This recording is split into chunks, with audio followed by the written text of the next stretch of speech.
Béatrice Fervers, je suis professeure associée en cancérologie et je dirige le département prévention, cancer et environnement du Centre Léon Bérard.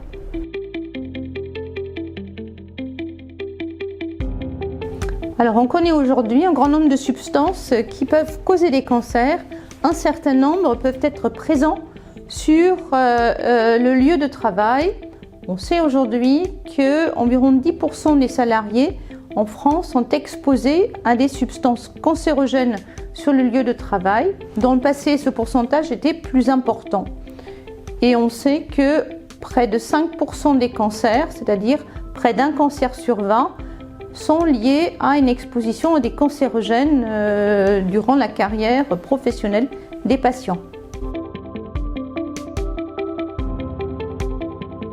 Si sur le plan du pronostic de la maladie ou des moyens de thérapeutique, il n'y a pas de différence entre les cancers professionnels et ceux qui ne sont pas liés à une activité professionnelle, il y a néanmoins pour le patient la possibilité de bénéficier d'une indemnisation lorsque le cancer est reconnu être en lien avec des expositions professionnelles à des cancérogènes.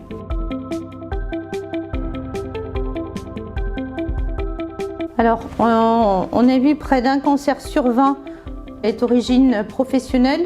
Néanmoins, aujourd'hui, il y a une sous-reconnaissance, une sous-repérage et sous-reconnaissance de ces cancers professionnels, puisque seulement un cancer sur 200 est reconnu aujourd'hui en maladie professionnelle.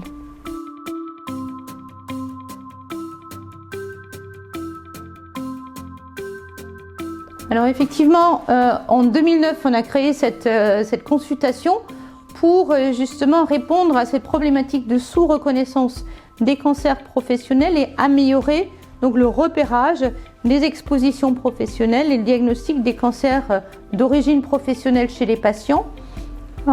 C'était la première consultation dédiée aux cancers professionnels afin de permettre aux patients un accès à l'expertise santé au travail sur le lieu de leur prise en charge cancérologique.